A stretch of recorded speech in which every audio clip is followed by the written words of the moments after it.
নমস্কাৰ ইভিনিং হেডলাইন্সৰ সৈতে ষ্টুডিঅ'ত মই মৌচুমী শৰ্মা বৰুৱা সৰকাৰী ঘৰ দিবলৈ কোনোবাই 1 টকা ললেও মাটিৰ দালালক জেনেদৰে জেলত ভৰাইছো সেইদৰে এইবোৰকো জেলত ভৰুৱা হ'ব অতি সোনকালে গুষ্টি সংঘৰ্ষত মৃত পৰিয়ালক 5 লাখ কৈ দিয়া হ'ব মুখাইগাঁৱত বিশাল নিৰ্বাচনী সভাত অংশ লৈ এই মন্তব্য মুখ্যমন্ত্ৰী ডক্টৰ হিমন্ত বিশ্ব শৰ্মাৰ নৱেম্বৰ মাহৰ পৰা তিনিটা কিস্তিত মাইক্ৰ ফাইনেন্স লোৱা 11 লাখ মহিলাৰ ঋণ চৰকাৰে ঘূৰাই দিব বুলি মন্তব্য কৰে মুখ্যমন্ত্ৰীয়ে গোসাইগাঁও বিধানসভা সমষ্টিৰ ইউপিপিএলৰ তথা মিত্ৰজোঁটৰ প্ৰাৰ্থী জিৰণ বসুমতাৰী হৈ প্ৰচাৰ চলায় মুখ্যমন্ত্ৰীয়ে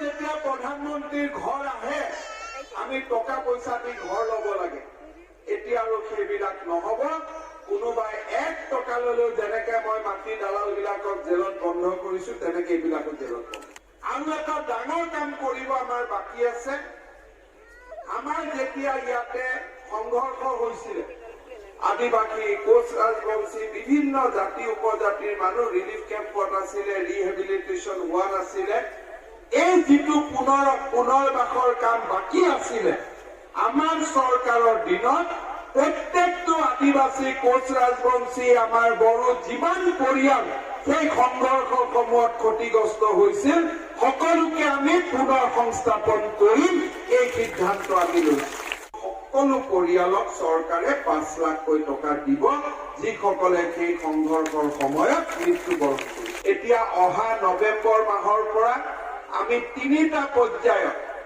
আই মাতৃসকলৰ ঋণ ঘূৰাই দিয়াৰ বাবে আমি ব্যৱস্থা লৈছো নৱেম্বৰ মাহৰ পৰা অসমত 11 লাখ মহিলাক যিসকলে মাইক্ৰ ফাইনেন্সৰ ঋণ লৈছিল তেওঁলোকক উভতাই দিয়াৰ কাম আৰম্ভ হ'ব আপোনালোক নিশ্চিত থাকক যে আপোনালোকে ভাৰতীয় জনতা পাৰ্টি আৰু ইউপিপিএল দলৰ প্ৰাৰ্থীক বিজয়ী কৰক গোসাইগাঁৱলৈ উন্নয়নৰ গংগা নামিব সেই প্ৰতিশ্ৰুতি মই আপোনালোকক দিব খুজিছো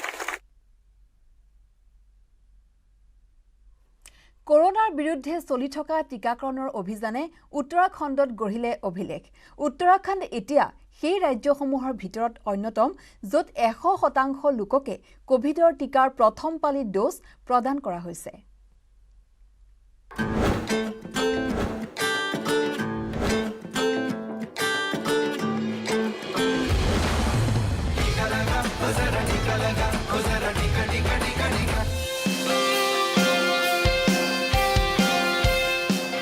দেশজুৰি চলি থকা বিশ্বৰ সৰ্ববৃহৎ টিকাকৰণ অভিযানে দেৱভূমি উত্তৰাখণ্ডত গঢ়িলে অভিলেখ ইয়াত প্ৰত্যেকজন মানুহেই লাভ কৰিছে কৰোনাৰ টিকাৰ প্ৰথমটো ড'জ অৰ্থাৎ উত্তৰাখণ্ডত এতিয়া 18 বছৰৰ ঊৰ্ধৰ এনেকুৱা এজন লোক নাই যিয়ে কৰোনাৰ টিকাৰ প্ৰথম পালি ড'জ লোৱা নাই টিকাকৰণৰ ক্ষেত্ৰত উত্তৰাখণ্ডৰ এই অভিলেখৰ কথা ঘোষণা কৰে খুদ উত্তৰাখণ্ডৰ মুখ্যমন্ত্ৰী পুষ্কৰ সিংহ ধামীয়ে যাৰ বাবে প্ৰধানমন্ত্ৰী নৰেন্দ্ৰ মোদীয়েও টুইটযোগে অভিনন্দন জ্ঞাপন কৰে প্ৰধানমন্ত্ৰী নৰেন্দ্ৰ মোদীয়ে কয় যে দেৱভূমিৰ লোকসকলক বহুত শুভেচ্ছা কোভিডৰ বিৰুদ্ধে দেশৰ যুঁজখনত উত্তৰাখণ্ডৰ এই অভিলেখ অত্যন্ত মহত্বপূৰ্ণ মোৰ বিশ্বাস যে মহামাৰীৰ বিৰুদ্ধে যুঁজাৰ ক্ষেত্ৰত আমাৰ টিকাকৰণ অভিযান সবাতোকৈ অধিক প্ৰভাৱী প্ৰতিপন্ন হ'বলৈ গৈ আছে আৰু এই ক্ষেত্ৰত প্ৰত্যেকজন লোকৰ অংশগ্ৰহণ অত্যন্ত গুৰুত্বপূৰ্ণ উত্তৰাখণ্ডৰ এই অভিলেখৰ বাবে বিজেপিৰ অধ্যক্ষ জেপি নাড্ডায়ো শুভেচ্ছা জ্ঞাপন কৰি কয় যে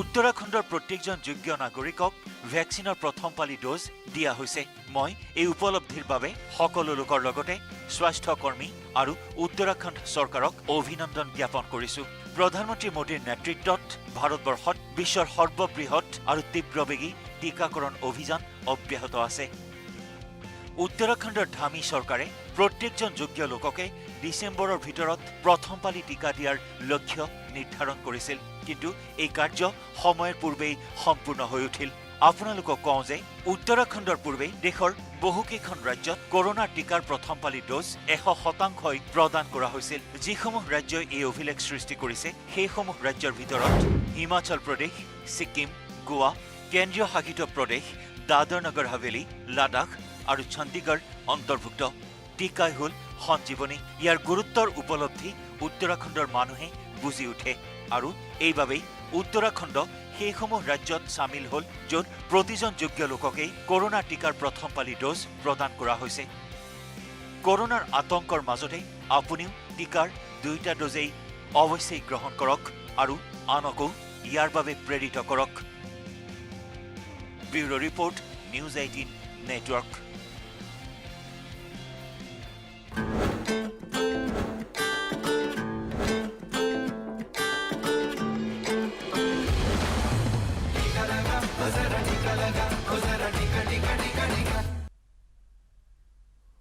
বৰাক ডেমক্ৰেটিক ফ্ৰণ্টৰ মুখ্য আহ্বায়ক প্ৰদীপ দত্ত ৰায়ক জেৰা। SP ৰমনদীপ কৌৰৰ নেতৃত্বত চলিছে জেৰা। অসমীয়া ভাষাৰ পোষ্টাৰত কলা ৰং সানিছিল BDFৰ যুৱ সংগঠন BDYFে। সোমবাৰে পুনৰ শিলচৰৰ ISBTত পোষ্টাৰত কলা ৰং সানিছিল এই সংগঠন দুটাই। দুয়োটা সংগঠনৰ বিৰুদ্ধে 60টাৰো অধিক গোচৰ ৰুজু হৈছিল। ইয়াৰ পিছতে আৰক্ষীয়ে তৎপৰ হৈ জেৰা কৰে প্ৰদীপ দত্ত ৰায়ক।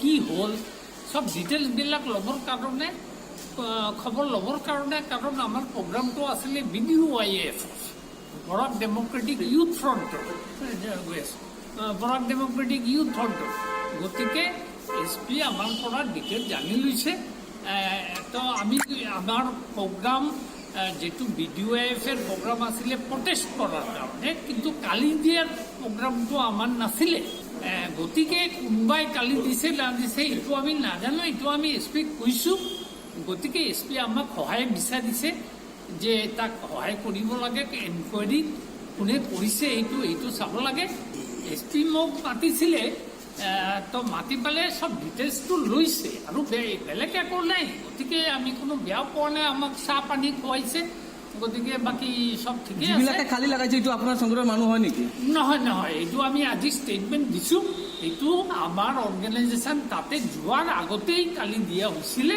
যোনে কৰিছে তাক এৰেষ্ট কৰিব লাগে নেকি কি ক'ব এইটোতো গভৰ্ণমেণ্টৰ কথা গভৰ্ণমেণ্ট পুলিচৰ কথা গভৰ্ণমেণ্টে কি কৰে সেইটোতে আতে কৰিব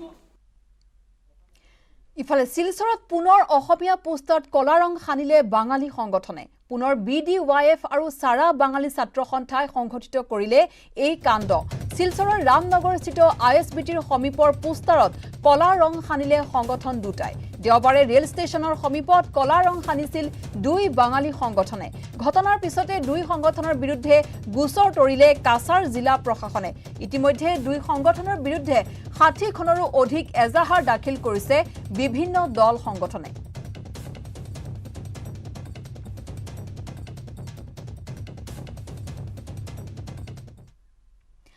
বৰাক ডেমক্ৰেটিক ফ্ৰণ্ট আৰু বৰাক ডেমক্ৰেটিক ইউথ ফ্ৰণ্টৰ বিৰুদ্ধে গোচৰ ৰুজু হাতীগাঁও থানাত ৰুজু গোচৰ বৰাকত অসমীয়া ভাষাক অপমান কৰা সন্দৰ্ভত গোচৰ ৰুজু সদৌ অসম একত্ৰিত যুৱ পৰিষদৰ সাধাৰণ সম্পাদকে ৰুজু কৰিছে গোচৰ সাধাৰণ সম্পাদক বিদ্যুৎ কলিতাই ৰুজু কৰিছে এই গোচৰ প্ৰদীপ দত্ত ৰয় আৰু ঋষিকেশ দত্তৰ নেতৃত্বত এই দুষ্কাৰ্য হোৱাৰ অভিযোগ এই দুজন নেতাক বৰ্জন কৰাৰ আহ্বান বাঙালী জনতাক লগতে ঘটনা সন্দৰ্ভত মুখ্যমন্ত্ৰীৰ হস্তক্ষেপ দাবী 24 ঘণ্টাৰ সময়সীমা বান্ধি দিয়ে সদৌ অসম একত্ৰিত যুৱ পৰিষদে দুয়োকে অতি শীঘ্ৰেই গ্ৰেপ্তাৰ কৰাৰ দাবী সংগঠনটোৰ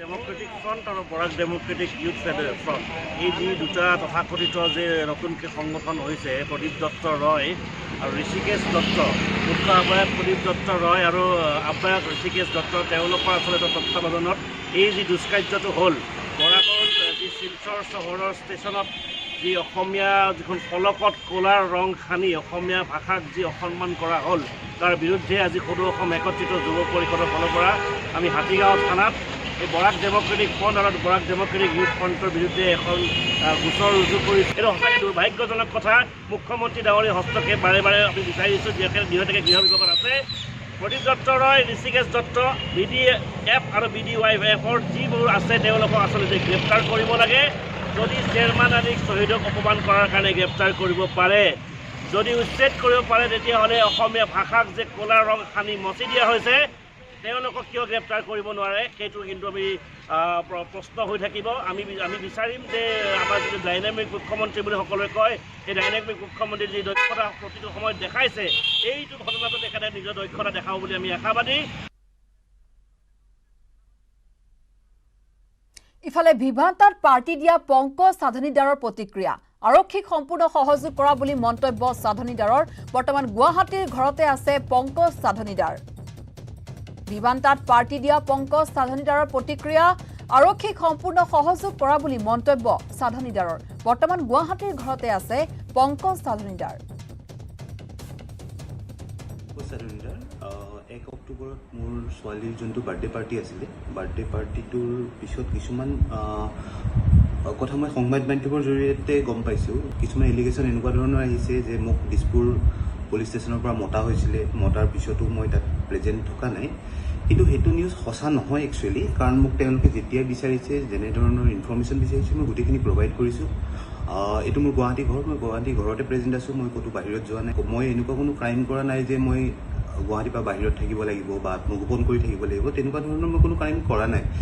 এইটো আপোনালোকৰ ধৰি লওক ডিজাষ্টাৰ মেনেজমেণ্টৰ ভাইলেশ্যনৰ এটা কথা আহিছে। তাৰ কাৰণে যিখিনি মোৰ মানে ডকুমেণ্টছ আছে মোৰ ওচৰত প্ৰভাইড কৰিবলগীয়া, যে মোৰ ফৰত যিখিনি আছে মই গোটেইখিনি অলৰেডি প্ৰভাইড কৰিছোঁ। মই কমপ্লিট কৰ্পৰেশ্যন দি আছোঁ, তেওঁলোকে যেনেকৈ বিচাৰিছে সেইটো হিচাপত মই ইনফৰ্মেশ্যনো দি আছোঁ, ডকুমেণ্টছ দি আছোঁ, আৰু আগলৈও যিখিনি তেওঁলোকে মোৰ পৰা বিচাৰে মই গোটেইখিনি প্ৰভাইড কৰিবৰ কাৰণে ৰেডি আছোঁ।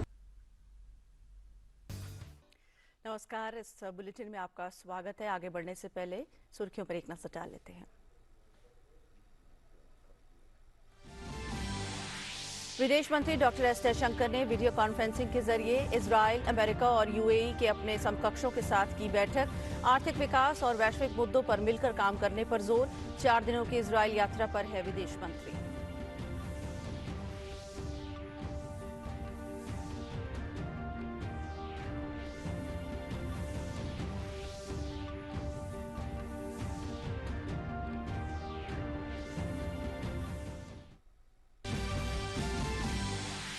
उत्तराखंड के अधिकांश हिस्सों में हल्की से मध्यम बारिश जारी है।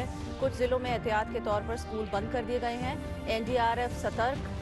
मध्य प्रदेश में भी हो रही है मध्यम से भारी बारिश। केरल में बाढ़ की स्थिति बनी हुई है गंभीर। अभी भी खतरे के निशान से ऊपर बह रही हैं कई नदियां। देश में कोरोना टीकाकरण ने पार किया 98 करोड़ का आंकड़ा। सोमवार शाम 7 बजे तक 79 लाख से अधिक वैक्सीन खुराक दी गई। इस बीच भारत की अग्रणी टेलीमेडिसिन सेवा ई-संजीवनी ने किए हैं 1.4 करोड़ परामर्श। डिजिटल प्लेटफॉर्म के माध्यम से प्रदान की जा रही है स्वास्थ्य सेवा हुई काफी लोकप्रिय।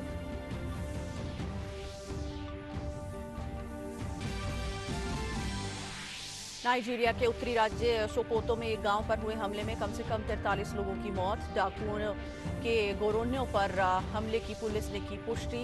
नाइजीरियाई सैनिकों ने इलाके में 10 शिविरों के खिलाफ चलाया हवाई और जमीनी अभियान। और आज पूरे देश में मनाई जा रही है ईद मिलादुल नबी। कोविड-19 प्रतिबंधों के मद्देनजर बड़े पैमाने पर कोई जुलूस नहीं होगा। राष्ट्रपति ने सभी देशवासियों को दी बधाई। कहा, पैगंबर मोहम्मद का जीवन बंधुत्व, करुणा और स्नेह का है उदाहरण। वे हमेशा मानवता के प्रेरणा स्रोत रहेंगे।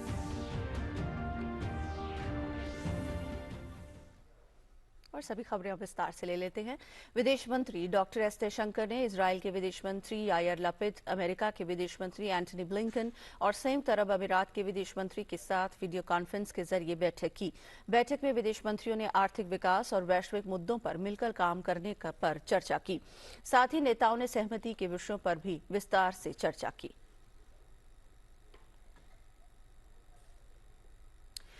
उत्तराखंड में भारी बारिश के कारण स्थिति गंभीर हो गई है। मौसम विभाग ने आज और कल राज्य के अधिकांश हिस्सों में भारी से बहुत भारी बारिश की चेतावनी जारी की है। राज्य के पर्वतीय इलाकों में पिछले 36 घंटे के बीच हुई बारिश के चलते गंगा यमुना के साथ टोंस नदी का जलस्तर भी बढ़ोतरी के साथ दर्ज किया गया है। उत्तराखंड में 2 दिन से जारी बारिश ने एक बार फिर से सड़कों को बड़े पैमाने पर नुकसान पहुंचाया है।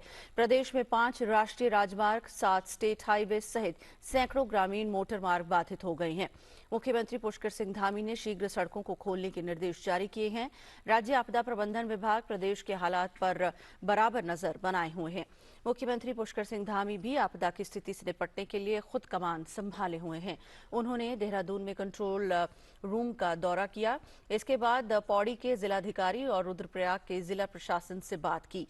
राज्य के कैबिनेट मंत्री ने आश्वस्त किया कि राज्य बारिश के संभावित खतरे से निपटने के लिए पूरी तरह से तैयार है।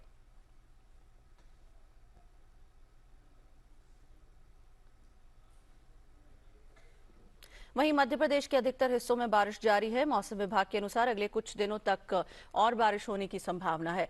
मध्य प्रदेश के पूर्वी भागों की तुलना में पश्चिमी भागों में ज्यादा बारिश हुई।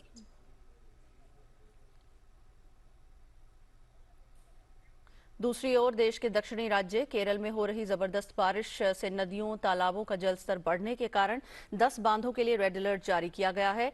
पथनमथिट्टा में काकी बांध से पानी छोड़े जाने की स्थिति में निचले इलाकों में किसी भी आपात स्थिति से निपटने के लिए एनडीआरएफ की टीमों की तैनाती की जाएगी। वहीं शबरीमाला में अयप्पा की यात्रा को स्थगित किया गया है। ज्यादा बारिश की वजह से भूस्खलन का खतरा बना हुआ है। राज्य में कुल 184 राहत शिविर मध्य केरल के प्रभावित जिलों में चलाए जा रहे हैं और मुख्यमंत्री पिनराई विजयन ने उच्च स्तरीय बैठक कर आपदा से प्रभावित लोगों को मदद पहुंचाए जाने की समीक्षा की। साथ ही फसलों सहित संपत्तियों को हुए नुकसान का भी आकलन किया। वहीं अब राज्य में कॉलेज और उच्च शिक्षण संस्थान 25 अक्टूबर को खोले जाएंगे।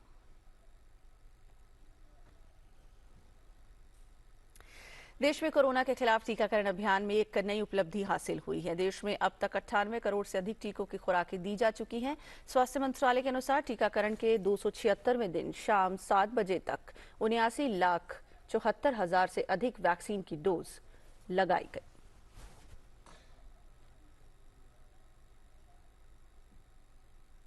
खबरों में आगे बढ़ते हैं। नीति आयोग ने सोमवार को भारत का भूस्थानिक ऊर्जा मानचित्र लॉन्च किया। ये मानचित्र देश के सभी ऊर्जा संसाधनों की एक समग्र तस्वीर प्रदान करता है, जो पारंपरिक बिजली संयंत्रों, तेल और गैस के कुओं, पेट्रोलियम रिफाइनरियों, कोयला क्षेत्रों और कोयला ब्लॉकों जैसे ऊर्जा प्रतिष्ठानों का चित्रण करता है। ये मानचित्र देश में ऊर्जा उत्पादन और वितरण का एक व्यापक दृष्टिकोण प्रदान करने के लिए ऊर्जा के सभी प्राथमिक और माध्यमिक स्रोतों और उनके परिवहन नेटवर्क की पहचान करने तथा उनका पता लगाने का प्रयास करता है। ये एक अनूठा प्रयास है जिसका उद्देश्य कई संगठनों में बिखरे हुए ऊर्जा डेटा को एकीकृत करना और इसे समेकित, आकर्षक, चित्रात्मक ढंग से प्रस्तुत करना है। ये उपलब्ध ऊर्जा परिसंपत्तियों का उपयोग करके आपदा प्रबंधन में भी सहायता करेगा। नाइजीरिया के उत्तर पश्चिमी सोकोतो राज्य में बंदूकधारियों ने एक गांव के बाजार पर हमला किया, जिसमें दर्जनों लोग मारे गए। हमले में लगभग 43 लोगों की जान चली गई। पुलिस ने पुष्टि की कि डाकुओं ने गोरोनियो गांव पर हमला किया था। हमला रविवार को गोरोनियो के एक साप्ताहिक बाजार में शुरू हुआ और सोमवार सुबह तक जारी रहा। भारी हथियारों से लैस गिरोहों ने वर्षों से उत्तर पश्चिम और मध्य नाइजीरिया को आतंकित किया है। गांव में छापेमारी और लूटपाट की है, लेकिन हाल के महीनों में हमले और भी हिंसक हो गए हैं। नाइजीरियाई सैनिकों ने इलाके में दसियों शिविरों के खिलाफ हवाई और जमीनी अभियान चलाया।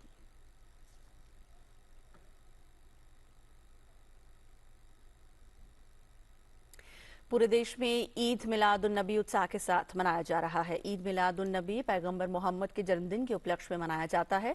पैगंबर का जन्मदिन इस्लामिक माह रबीउल अव्वल के 12वें दिन पड़ता है।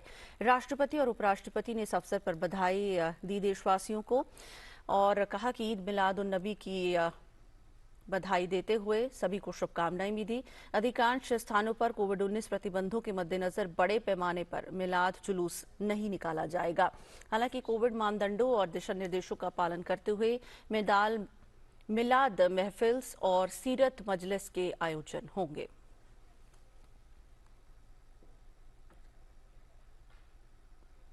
वहीं ईद मिलादुल नबी के मौके पर मुंबई में भी जुलूस प्रतिबंधित रहेंगे। मुंबई शहर और उपनगर में सिर्फ एक जुलूस की अनुमति दी गई है। इन जुलूसों के लिए मुंबई पुलिस ने पूर्वानुमति लेनी होगी और जुलूस में सिर्फ 5 ट्रक शामिल हो सकेंगे।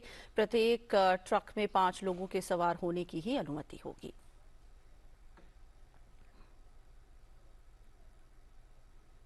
और इसी के साथ इस बुलेटिन में बस इतना ही। इजाजत दीजिए। नमस्कार।